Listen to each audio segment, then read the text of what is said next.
Welcome to the Bulwark podcast. I'm Charlie Sykes. Happy Monday. Hey, before we get started with my colleague Will Saletan, just a point of personal privilege. I want to tell you about an event that we have scheduled. I just get the sense that people are really ready for in-person events after the long shutdown. So put this date on your calendar, October 20th, for an evening of politics, prognostication, maybe a few laughs, maybe a few tears. We are going to be holding an event in Washington, D.C. that will include not just a live taping of this podcast with a special guest, but also a special pre-election panel with Tim Miller, Sarah Longwell, and Amanda Carpenter. Bulwark founder and MC Bill Kristol is going to kick off the evening around 7:30, and then we will have the live taping of this podcast in person. And then Amanda, Tim, and Sarah will take the stage to hash out what we know and what we don't know about the races, the national and local races that are coming up in a couple of weeks. The doors will open at 7 o'clock. Plan to stick around after the program to meet fellow Bulwark members, staffers, and friends. I have to tell you, tickets are going very, very fast to this event. They are limited, so I would strongly urge the loyal listeners of this podcast to sign up today. So it is finally fall. Will Saletan, welcome back. Thank you, Charlie. It is cold here too, finally. I am glad to hear that. Okay, so I am obsessed about a number of things, including the useful idiots of CPAC, which normally would lead off my newsletter and my podcast, except that I think you just need to take a deep breath and talk about that moronic, semi-literate, bigoted Truth Social post from the president. And I know this seems like same old. And I do struggle with it. I mean, I know a lot of people go, oh, come on, another Trump tweet. Are you really going to be talking about that? I mean, really, same old. This is old news. But I do think that given the fact that we're talking about the former president of the United States, who is, and you could disagree with me, the prohibitive favorite to be the Republican nominee for president in 2024, it's worth noting that you have Trump from Mar-a-Lago putting out a statement that can certainly be interpreted as a death threat against Mitch McConnell. And there's no ambiguity about the racist slur against his wife, Elaine Chao, who he calls Coco Chow. So what are your thoughts about this, Will? I mean, I understand people are going to go, oh, you guys, you have Trump derangement syndrome, when the only derangement is the inability to call him out and the belief that, yeah, but, at least we got tax cuts and judges from this guy. Yeah, I mean, the numbing is a problem, but the numbing, it's not that we should ignore this because it's the 100th time he did it. It's that we should pay more attention because it's the 1,000th time he did it, let's be honest. And because his party won't stand up to it. It's the fact that Republican elites ignore this is, in my opinion, actually a bigger issue than the fact that Trump is a racist, which we have known for some time. I mean, let's be super clear about Donald Trump. Donald Trump is a racist. He's not a racist in some sort of fancy Berkeley, Harvard, hyper definition of racism. This is old-fashioned racism. So in this, I don't know, what do you call it? A tweet, a non-tweet, a Truth Social post? He calls Elaine Chao, Mitch McConnell's wife, Donald Trump's former cabinet secretary. His China-loving wife, Coco Chow, spelled C-H-O-W.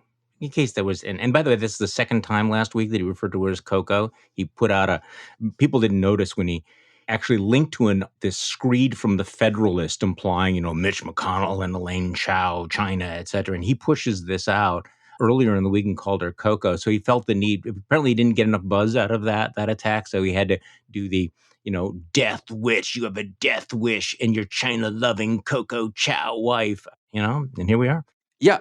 I mean, this would be the equivalent, just for folks who are not Asian American and maybe don't identify with this. I'm Jewish. This is would be the equivalent of Trump, saying about Jared Kushner, Jaime Kushner and his Israel-loving whatever. I mean, That's that level of ethnic bigotry. It is. But your other point, I think, is important. There's a certain point at which you go, okay, Trump is Trump, and he's been Trump for 20, 30 years. We know all of that. The more extraordinary thing is the complete unwillingness / inability of Republicans to push back against him. So can we just talk about and this was on display yesterday, The unbearable lightness of Rick Scott, who, as important to put him in some context, he's actually heading up the Senate Republican Campaign Committee. So, in theory, he is an ally of Mitch McConnell. They're in the middle of this tensely fought fight over control of the Senate. He is the guy in charge of the Republican Senate Campaign Committee. And he was on multiple shows yesterday, and he was given numerous opportunities to push back against this, to distance himself against it, and he whiffed every single time. Margaret Brennan did an absolutely outstanding job on Face the Nation. He was also on CNN with Dana Bash, and here's a little bit of his ducking and dodging. Senator, I know you're understandably very focused on what is happening in your state of Florida, but I have to ask you about what appears to be a threat by former President Trump against your colleague, Senate Republican leader Mitch McConnell. Trump said, quote, he has a death wish for supporting Democratic-sponsored bills. He also mocked McConnell's wife and his own former Transportation Secretary, Elaine Chao, as, quote, China-loving and Coco Chow. You're a member of the Senate GOP leadership. Are you okay with this? Well, Doug, I can never talk about, respond to why anybody else says what they said. But here's what is the way I looked at it is I think, what the president is saying is, there's been a lot of money spent over the last 2 years.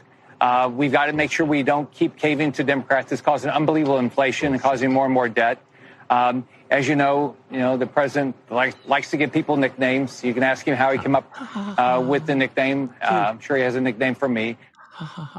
And this goes on. And again, when he's on with Margaret Brennan, he gives the same speech, it's all about, spending and everything. And then Brennan pushes back on him, pointing out the very specific, very racist term that Trump had used. He said, okay, that's not what the former president said, Brennan said. And Coco Chow was the phrase he used to refer to the former cabinet secretary, Elaine Chao. And then, of course, he gave the same bullshit answer about nickname. I mean, this is one of those extraordinary moments where in any other political time would have been an easy lob. They just won't do it, will they? They just will not push back. They will not denounce this. No, they won't. And look, Charlie, we talk about a lot of issues on this podcast. In my book, this is at the top of the list. That's how important this is. My wife and I were with some friends this weekend who are Jewish like us, and they were asking, should Jews worry about what's going on in this country? Like all minorities, is there sort of a rise of, bigotry, of fascist movement? And I said, no. I said, no, we're not at the level of Weimar Germany or anything like that. Let's not get hysterical. Which is true. Yeah. Which is true. We're not at that level. Right. But we are seeing something extremely, extremely dangerous. And that is we have very overt racism, very overt bigotry from Donald Trump. And we see Republican elites unwilling to stand up to it. Rick Scott calling this a nickname, like it's something, kids say about each other. That is a warning that if somebody comes along like Donald Trump and starts to implement policy, like, say, banning Muslims from entering the United States per se, you need to have elites who will stand up to that. If you don't have that, if you have an entire political party who says it's fine to go around calling Asian Americans Coco Chow, accusing them of being China loving, that is a major, major red flag about the danger that this country is in, particularly if that party becomes the ruling party. Which it certainly may do. Interestingly enough, the editorial board of the Wall Street Journal, which has been more than willing in the past to carry water for Trump, although they broke with him on January 6th, they focused in on the death wish rhetoric. Let me just read you what they wrote. The death wish rhetoric is ugly even by Mr. Trump's standards and deserves to be condemned. Mr. Trump's apologists claim he merely meant Mr. McConnell has a political death wish, but that is not what he wrote. It's all too easy to imagine some fanatic taking Mr. Trump seriously and literally and attempting to kill Mr. McConnell. Many supporters took Mr. Trump's rhetoric about former Vice President Mike Pence all too seriously on January 6th, in case you forgot about that. Maine Senator Susan Collins was not excessive when she said recently that she would not be surprised if a member of Congress is shot in this hothouse political environment. A left-wing follower of Vermont Senator Bernie Sanders opened fire on Republican members of Congress in 2017 and came close to killing Representative Steve Scalise. And then there's obviously a lot of other examples as well. So Interestingly enough, that even the Wall Street Journal editorial board is saying this is really dangerous, leaving aside the overt racism. And I have to tell you, once again, and this has become a very, very old story, and I'm sorry if I bore people because you've heard this before, but we just get crickets from the, political universe. When he lashed out at FBI agents, nothing much. When he made veiled threats of violence and chaos and insurrection, if he was against the Department of Justice, if he's ever indicted, absolutely nothing. So, I mean, I guess at this point, this is the story. I mean, Republicans long ago accepted all the insults, the racism, the threats. I mean, look, they swallowed Charlottesville, the Muslim ban, birtherism. They were okay with it when he, mocked disabled, when he said that Ted Cruz's wife was ugly. Ted Cruz was okay with that. When he talked about shithole countries, I mean, they swallowed every bit of it. Why would they stop now? And what line can you possibly imagine? What do you think? So I'll be the skeptic on this one. Yeah, All right. So I think this particular post of Trump's about death wish. I actually don't think Trump meant literally death wish about McConnell. What's interesting to me about it is that it's one thing to use this kind of language before January 6th. After January 6th, everybody has notice that this kind of language leads to violence. So what I see from Trump is indifference. He's going to use this language about fighting and combat and death wish and all this stuff, even even after people have actually died. And piled on top of Trump's indifference, the indifference of Republican elites to Trump's indifference to the use of this language. Everyone is on notice, has been on notice for a couple of years that this is extremely dangerous, and yet it persists. Well, I'm going to be less skeptical because I don't think that it's a mistake that Donald Trump and his acolytes continue to words like death and killing and violence, that they are using the terms very intentionally, not just indifferently to it. They are doing it for a purpose. And let me give you an example of this. Over the weekend, Marjorie Taylor Greene is an invited featured speaker at a Trump rally. I just want to think about that you have one of the most deranged Christian nationalist conspiracy theorists, QAnon adjacent members of Congress, who is selected by the former president to be one of your featured speakers at a rally. Okay. And she's also talking about killing, but defensively, like the other people are coming for you. Those Democrats want to kill you. And again, there's a long history of this kind of rhetoric as well. In case you missed it, because Rick Scott was asked about this on television, he said, didn't know anything about it. So this is what Rick Scott missed. I'm not going to mince words with you all.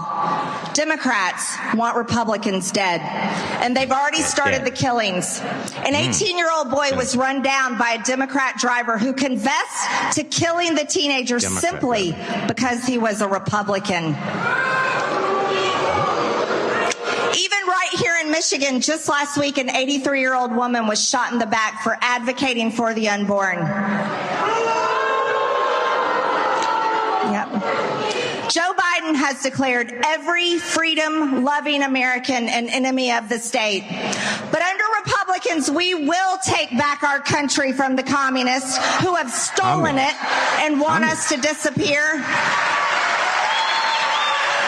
We will expose the unelected bureaucrats, the real enemies within, who have abused their power and declared political warfare on the greatest president this country has ever had.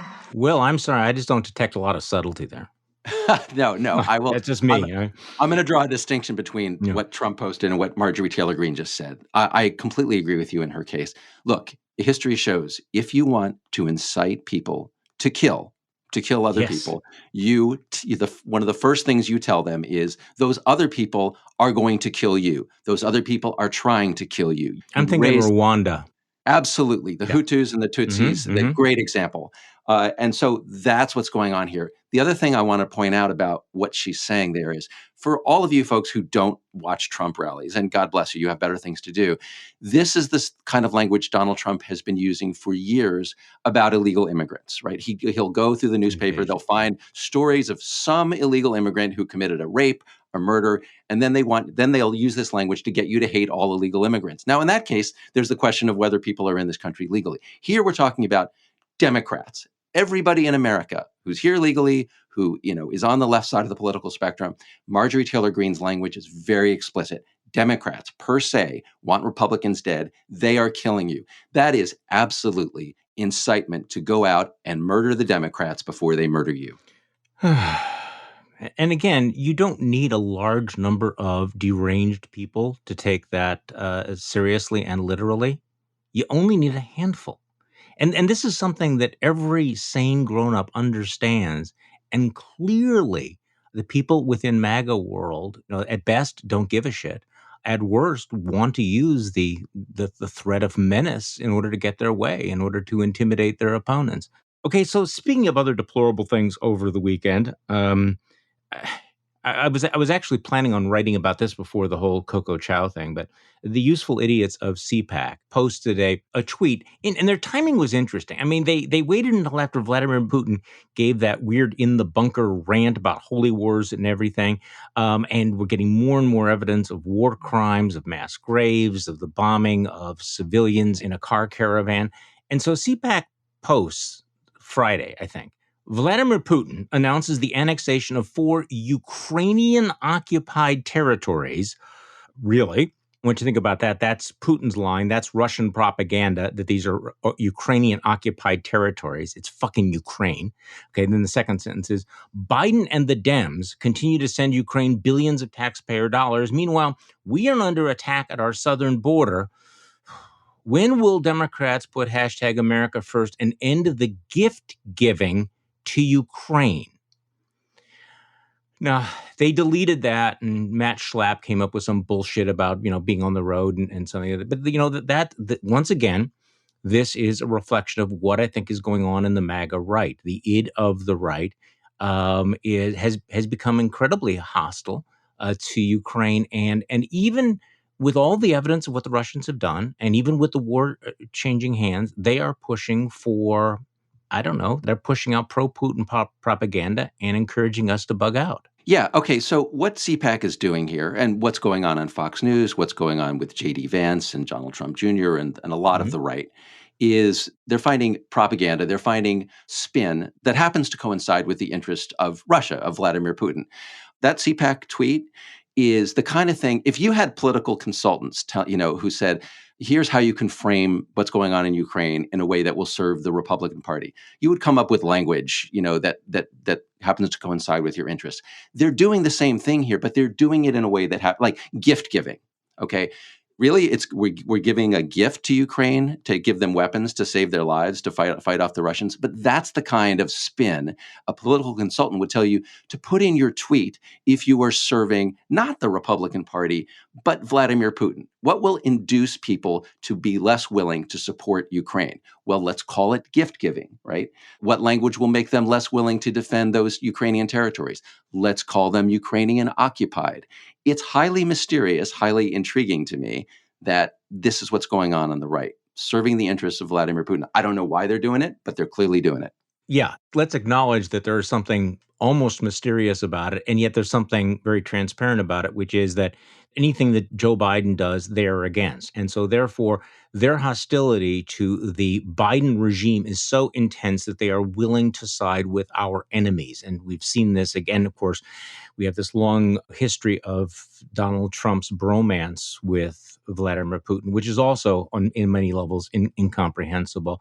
So speaking of Ukraine, get your sense of what's going on here. I mean, talk about whiplash. You have Vladimir Putin announcing the annexation of these Ukrainian territories. And the same day, the Ukrainians take back one of the key cities that Vladimir Putin annexed. Former General David Petraeus had some thoughts. Actually, there's a lot of good sound we could have on this, but this is General David Petraeus about what's happening right now in this war. And again, they're losing on the battlefield, and it's going to continue. The only question really is, when do you start to see not just individual soldiers or small units surrender, but when you start to see larger units crumble, crack, and perhaps actually collapse? So give me your sense of this, Will. Where we're at, it does seem possible, and not wish casting, that you might see a wholesale collapse of the Russian army in this area at a time when Vladimir Putin is calling up reservists and rather explicitly threatening the use of nuclear weapons. First of all, Putin is losing, and the loss is bigger than it appears at first glance. So he's losing militarily. We've seen Ukraine retake territory, not just retake it, but retake a lot of it rapidly, which indicates not just that the Ukrainians are good at this, but that the Russian army is not particularly willing to fight to defend that territory. It's not their territory to begin with, right? So they've retreated, they've collapsed in places, highly suggestive. I mean, you can speculate that that's likely to continue to happen in a lot of the country. Secondly, there's a political problem for Russia, which is when Putin calls up 300,000 people. First of all, I believe more young men left Russia, fled Russia than are getting called up. And he's now taken what was officially in Russia, not really, of course, a special military operation, and made it a war. We're going to draft your kids, your husbands, to go fight in this war. Now he's imposed a real cost at home. That raises the stakes for him because it increases the risk of a genuine uprising in Russia. People say, oh, there won't be an uprising in Russia. If they start to conscript every man in the country into a war that everybody's getting the message is not going well and where you're likely to die, that's going to create a serious threat to his regime. So he has multiple problems. It's no wonder that he's playing the nuclear card. Well, and he's also making them worse because there's a history in Russia of emperors who lost wars and then just simply pretended they won, just declare victory. And you have essentially state-controlled media. And, they could have pushed the narrative that things are actually fine, but, facts and truth have broken through. And what I find interesting is the depression, near despair of some of the pro-war commentators on state television. And again, it's beyond denial. And these pictures you see of all these young men in the cars leaving the country, it's too big to ignore anymore. Now it's a reality for every family, every community, every business in Russia. And so Vladimir Putin has decided that he's going to escalate all of this, and he's going to hold those big rallies, and he's going to turn it into a holy war. He's pressing every button, and they get more extreme. The question is how far he's going to go on, pressing those buttons. But it hasn't worked for him so far. No, it hasn't. And let me pick up on that excellent point you made about about the Russian tradition of declaring victory when you haven't actually won. That was a way out for Putin, right? He could say, we did the special military operation, we cleaned house, we got rid of the Nazis or whatever his fabrication is, and then you withdraw. He just cut off that exit for himself, right? He annexed, he annexes, this is why I'm really worried about the annexation. That's a very interesting point, yes. Okay. Yeah, so the annexation is BS. We know this, right? It's a fake, these are fake sham elections. Your people are, quote, voting at gunpoint. But it's very serious in what it locks Putin into, because I believe under Russian law, you cannot legally withdraw from the territory once you've said this is Russian territory. So now Putin can't go home. If he goes home, he's at great risk of having betrayed the country because of what he just did. So I'm very worried about the fact that not only is he going to lose this territory, Charlie, he's already lost it, right? He lost Liman, this city in northeastern Ukraine, a day after he annexed it. So that is officially Russian territory that the Ukrainians took back. What is Putin going to do about that? Is he just going to suffer it, or is he going to have to do something scary to claim that he's still fighting for it? Well, he's hanging on to two threads of hope. Number one, and the most realistic, is that this winter is going to be very, very brutal. It's going to have a tremendous effect on the economies of Western Europe, which might shake their support for Ukraine, right? I mean, he's thinking that I've got them by the pipelines and I'm going to squeeze. That's number one. Number two has got to be his hope, watching MAGA world, that if he just can hang on long enough, that the United States will flip and that he will have an ally back in the White House in control of Congress. And I do not think that that's far-fetched, that he's thinking that. I hope it's far-fetched that it actually happens. But those two things, I think, give him aid and comfort and support to continue doing this. And I think that going back to the CPAC tweet and the things that Tucker Carlson is doing, on the air, and other hosts, urging NATO appeasement, et cetera, is actually has real world consequences by giving him the hope that if he just keeps killing people and hanging on and sending Russian troops into the meat grinder, that somehow this will all work out for him. Yeah. Okay. Let me draw a distinction though between in the timeline between. I think your point about Trump is a serious worry, right? If Trump gets back in, Putin knows he has an ally there who could help him, but that's a couple of years off. The bigger fight to me is the one this year. So if Republicans take back the House, it is very, very important that the pro-Putin caucus in the House Republican Party, which is now significant. I mean, we had like more than 60 House Republicans voted, I believe, against a NATO resolution a few months ago. If that grows to a point where where House Republicans get in the way of funding the weapons to Ukraine, that is a major, major problem.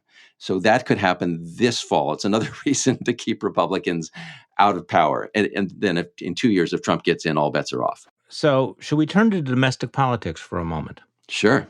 We have this midterm election. I have to say that I find a lot of it to be very, very confusing. As you know, I have repeatedly expressed my skepticism about the polling, the shifting in the polling, the danger of wish casting. I am very tempted to go back to all the things that were being written in 2018 and elsewhere about what was going on.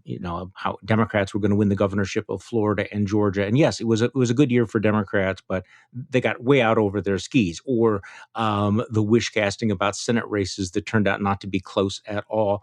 So, do you want to just weigh in on what you think of as the state of play right now? Well, it's like 3 layers deep. It's a bad year for Democrats, right? Biden's numbers bad, inflation environment, crime, yada, yada.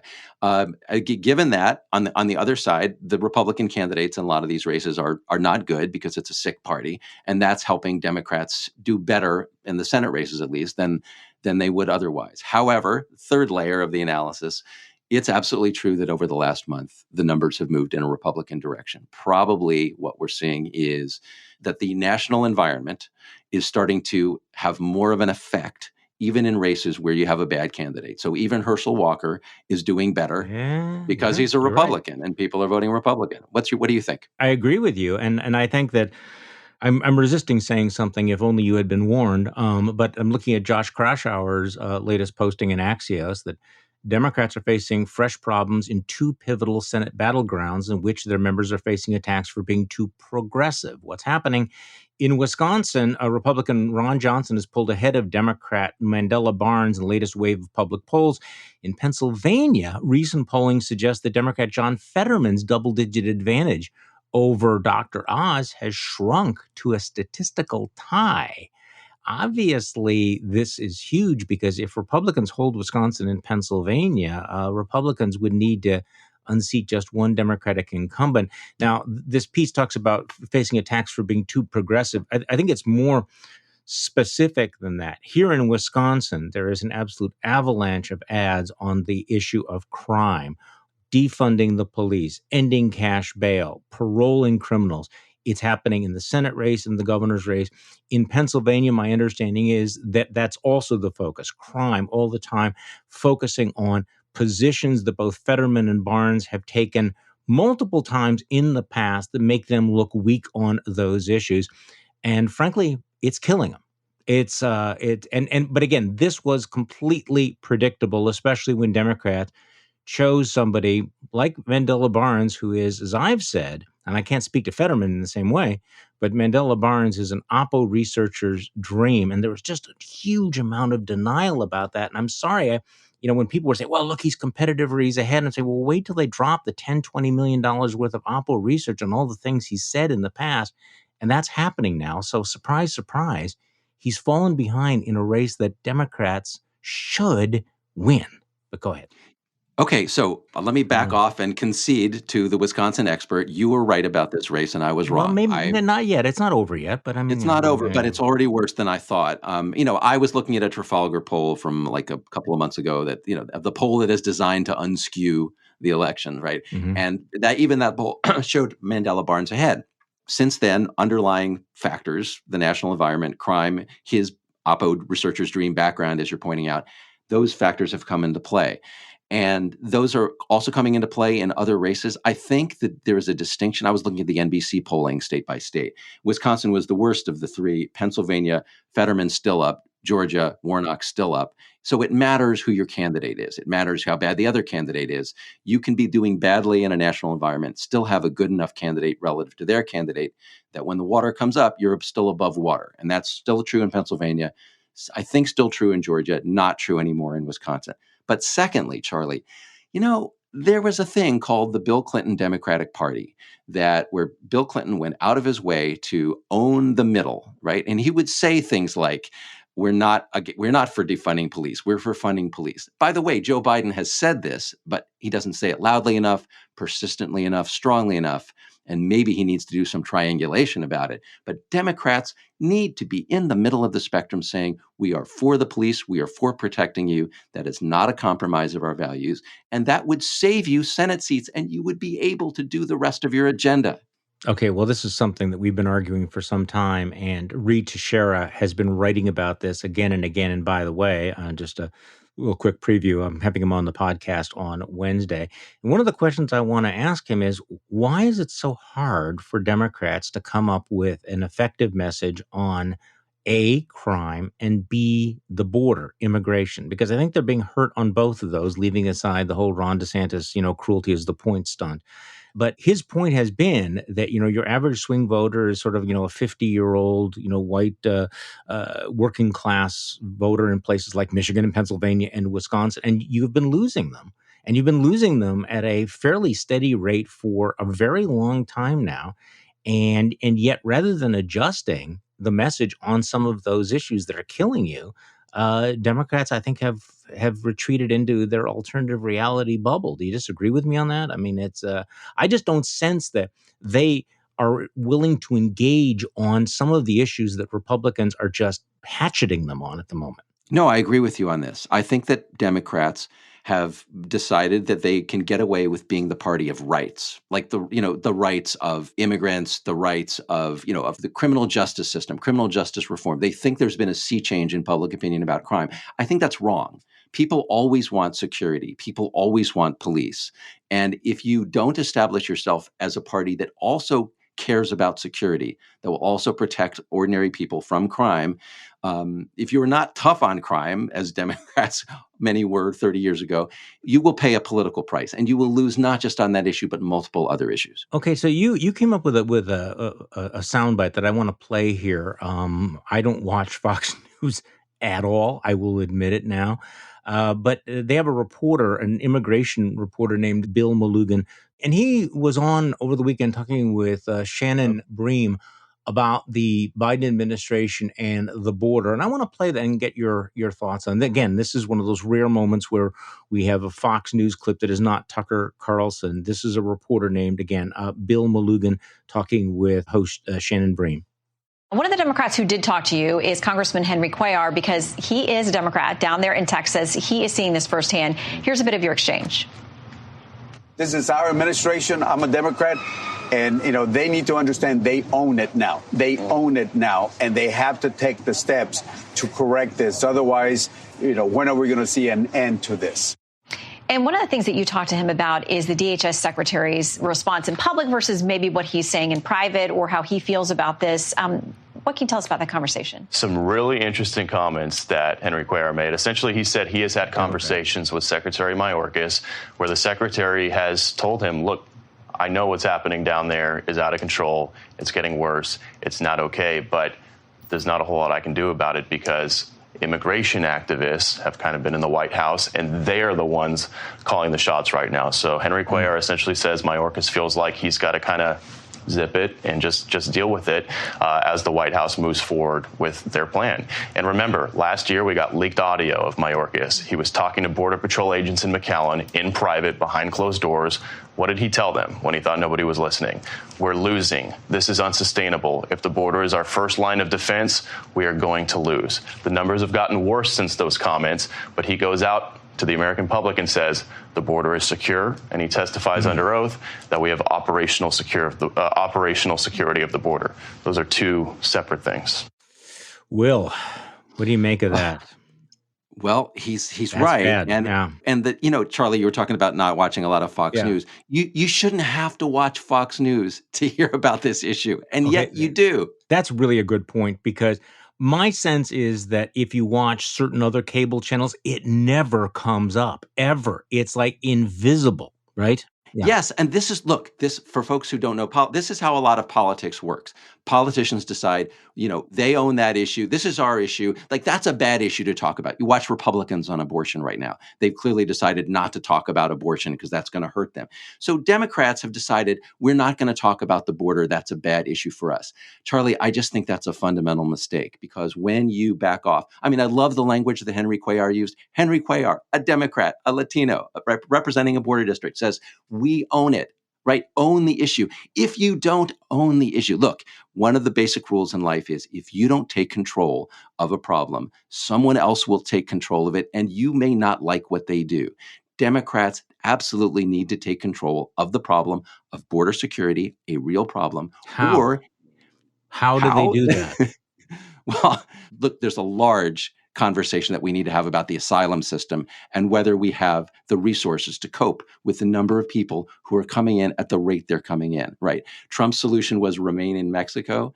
If we're not going to do that, if we're not going to hold them out, we're going to have to figure out how we can staff a system and supply the resources to have people in places where they will show up again for a hearing. Maybe, I don't know if we need to have quicker hearings, whether we need to have them, but clearly, if people have to wait months for their asylum hearing, that is not a system that is managing folks. I don't know. What is the current rate of people showing up for their hearing? It's not great. No, it's become a joke. And I think it's David Frum who wrote, basically making the same point, saying, hey, listen, progressives, if the public thinks that you will not control the border, they will turn to the fascists. I mean, they will at a certain point, if you do feel that something is not being dealt with, people will go for the other side. And I think that that's a problem on crime as well as immigration. That quote of Cuellar, was he paraphrasing it, saying that the reason that the administration can't speak out more forcefully about controlling the border is that they are listening to the activists. And I sense the same sort of thing, that you have activists who have a veto power, or at least the ability to mute or muffle the message, not just about protecting the border, but also on crime. And right now, in real time, you're seeing the price that Democrats are paying for that. Yeah, Bill Clinton just said something about this. I hate to come back to Clinton, but I wish there were more people talking about this. Clearly we have people flowing to our border and claiming asylum at a rate. It's like, 2 million people coming to the border and crossing the border in the last year. It's beyond what we can handle in an organized way. So we need to have a conversation about our system and whether we need to hold people off, not let them into the country before that process or something. But the rate is not sustainable, and the flow of people in is just and it just makes everyone feel insecure, and that lends support to right-wing solutions. Yes, and I do think that there is a target out there that Democrats could use, but they've been reluctant to do it. The hypocrisy of Republicans on backing the blue, and yet the way they've treated the Capitol police officers, and their attitude towards law enforcement, et cetera. But again, it's not in their DNA or something. So the reason I was thinking about this was this amazing piece in Rolling Stone magazine, the interview with Michael Fanone, the Capitol cop, who is not all out of F's to give. I described it as pure poetry on Twitter yesterday. Have you seen this thing? Language warning for snowflakes. He goes through and he just has this epic sort of F-bomb rant about all of the Republicans and their hypocrisy and their cowardice and their support for sedition. And it goes on and on and on. And yet here you have right now Republicans owning the law and order issue. Is anybody running ads around the country talking about Republicans and the way they turn their back on cops like Michael Fanone and Harry Dunn on January 6th? I don't think so. No, I don't think so. And that is, that's another example of issue ownership, where Republicans claim to the issue of law and order, and they've got it locked into the public's mind that that's their brand, even when, as you're pointing out, they absolutely betray law and order. Just to be clear for everybody about what the truth is, Republicans have not been, for some years, the party of law and order. They have been the party that's tough when the people who are objecting to the behavior of police are Black or just non-white, right? They've been all the riots of 2020, the George Floyd situation. They were for law and order then. Then, when the nice white people, the nice white insurrectionists of January 6th attacked the Capitol and law enforcement stood up to them, suddenly, not just the cops, but the prosecutors, the FBI, everybody who's investigating it are evil. And Marjorie Taylor Greene, in that clip you played, Charlie, she says, it's a weaponized legal system, the FBI, right? She literally posted, defund the FBI. So Republicans are for law and order when the non-white people are on the other end of it. And when our white people are facing the long arm of the law, suddenly we're all about criminal justice reform and protecting the rights of defendants. Yes. And again, not terribly settled. Okay. So, Will, what are you working on this week? What are you keeping an eye on that we should be watching too? So I'm looking at exactly what you're not paying attention to, Charlie. I will watch Fox News. In fact, I have, so you don't have to. Thank you so much. I'm totally into the Fox News spin. Not everyone on Fox News, but a lot of Fox News. The primetime lineup is purveying a message that's not explicitly pro-Putin, but is Putin gets to impose the consequences. Putin is threatening nuclear war. Therefore, we need to find out how we can, as Will Cain puts it, turn down the temperature. You've heard this from Tucker Carlson, Laura Ingraham, Glenn Greenwald. There's a lot of people on Fox News. Dan Bongino was just doing this. It's that the minute Putin threatens nuclear war, we have to figure out how to calm him down, which is, Charlie, that's appeasement. And that's what we're hearing from Fox News. And sometime over the next couple of weeks, we'll have a conversation about the new Supreme Court term, which began this week. Looks like it's going to be another extraordinary term of the Supreme Court.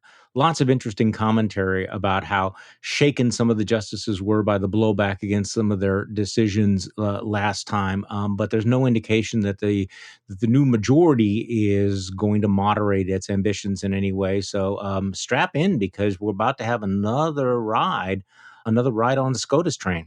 Yeah, well, I'm sure they're concerned about they were obviously surprised by the impact of the Dobbs ruling, by how that's received. And I've been watching, Supreme Court justices are out there doing their panel discussions and saying that they're surprised at the attacks on the legitimacy of the court. Well, when you try to, execute a U-turn at 90 miles an hour, as they just did on abortion, that'll happen to you. Just before we end this, in the back of my mind, there's something I keep meaning to say, and I haven't gotten around to talking about it. We have talked extensively about the Senate race in Georgia, in Pennsylvania, in Wisconsin. We talked about Missouri. We talked about Arizona. And yet I'm looking at a Robert Costa tweet that went out a few hours ago about what's happening in Utah right now, which is really an amazing story. He quotes a story from the Salt Lake Tribune. With just over a month to the midterm elections, Evan McMullen's unprecedented independent challenge to Senator Mike Lee has drawn national attention and made for the most fascinating statewide race in decades, potentially the closest in 48 years. And again, if you didn't have Utah on your bingo card for being an interesting race, that's one of the surprises of 2022. I'm not predicting, the outcome of that race, but it's certainly interesting, and particularly for centrists who are looking for some sort of alternative to the duopoly. Keep an eye on what's going on, because one of the most interesting things about Utah is the Democratic Party there was so pragmatic that they decided to stand down.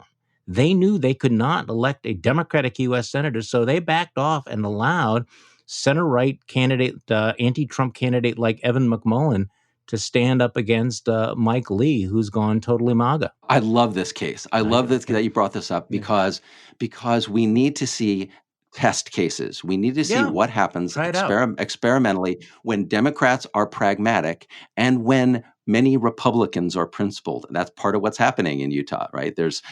Look, Utah's a Mormon state. A lot of Mormons take character seriously.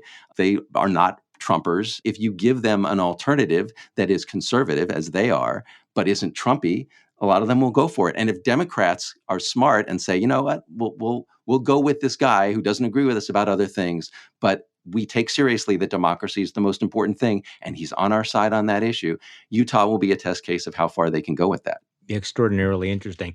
Will Saletan, thank you once again for joining me on this Monday podcast. We'll talk again next week. Thanks, Charlie. And thanks for listening to today's Bulwark podcast. By the way, we have a bonus for you this week. We have added the focus group to our feed. And this week we focus on, where else? America's Dairyland, which is becoming America's election land. We talk about Wisconsin's races. We talk with focus group members about the race for governor and U.S. Senate. And I join Sarah to talk about Wisconsin politics and to react to some of the, shall we say, unexpected comments from members of her focus group. Check it out. The Bulwark podcast is produced by Katie Cooper with audio production by Jonathan Siri.